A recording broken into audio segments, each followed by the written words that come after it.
Hello, I am Farrell Wett, and I'm going to be doing my book talk over Flora and Ulysses by Kate DiCamillo, illustrated by K.G. Campbell. This is a children's chapter book. It is about this little squirrel that gets vacuumed by the world's most powerful vacuum. And when he comes out of it, Flora, the little girl, she gives him CPR and brings him back to life. But when he comes back to life, they notice all of these strange things that happen to him. And Flora, being a comic book fan, um, believes that he's a superhero. And um, and it's her job to believe in him and to help him realize his superhero potential. Um, they go through some hijinks. Flora's family dynamics are a central part of this story. Her parents are divorced. Her mom is a writer who doesn't think that comic books are a true form of literature. And her dad is a more quiet man that is just he wants to please the women in his life, namely his daughter and ex-wife. Um, they also meet the neighbor, Miss Twickham, aka Tootie, and her nephew, William Spiver. And Tootie and William Spiver, they help Flora in rescuing Ulysses when his arch nemesis captures him.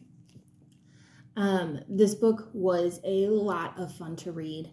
My favorite thing about this book was that there were so many different types of literature in this one novel. It's written like a chapter book, a children's chapter book, but it has sequences where they use graphic novels or comic book strips to help illustrate the action sequences in the story. They also have poetry in this book, which I thought was a surprising twist. The superhero squirrel actually loves poetry and ends up writing a couple different things throughout the book. And so you can see how different poetry can have different layouts and that kind of thing. And it was kind of an interesting tie-in. The next thing that I really loved about this book was that the home life of Flora is kind of gone into, and her feelings and how she responds to certain things are things that I, as a child of divorce, related to.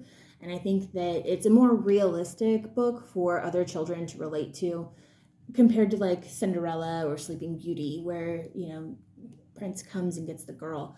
This is about a girl believing in herself, believing in her squirrel, and finding that family relation that she wants.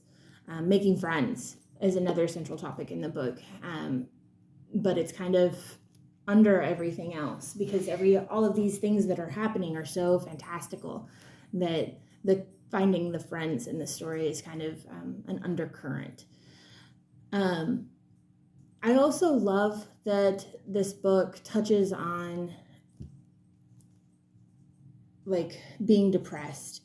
There's one character in the book, Dr. Meacham, that kind of helps Flora understand her father a little bit better, helps her understand herself a little bit better, just through talking. And I thought that was really cool. The part that I'm going to read from the book is at the beginning when Squirrel first gets vacuumed and after Flora has performed CPR. Well, he's breathing, said Miss Twickham. Yes, said Flora, he is. She felt a swell of pride. The squirrel rolled over onto his stomach, raised his head, his eyes were glazed. For heaven's sake, said Miss Twickham, look at him. She chuckled quietly, she shook her head, and then she laughed out loud. She kept laughing. She laughed and laughed and laughed.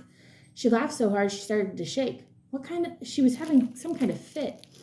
Flora tried to remember what the terrible things that can happen to you advised in the event of a seizure. It had to be something to do with moving the tongue out of the way or stabilizing it with a stick or something.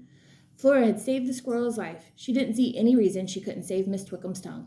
The sun sank a little lower in the sky. Miss Twickham continued to laugh hysterically, and Flora Bell Buckman started looking around the Twickmans' backyard for a stick. The squirrel was a little unsteady on his feet. His brain felt larger, roomier. It was as if several doors of the dark room of his self, doors he didn't even know existed, had suddenly flung wide open. Everything was shot through with meaning and purpose, light. However, the squirrel was still a squirrel, and he was very hungry. Very. And then you can see the sequence of him looking around, discovering the vacuum cleaner that he was just came out of. And then it says, "Who can say what astonishing things are hidden inside the most mundane being?"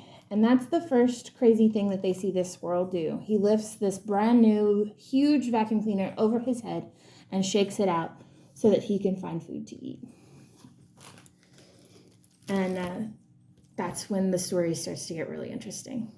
Great book, highly recommend, Flora and Ulysses. Thank you.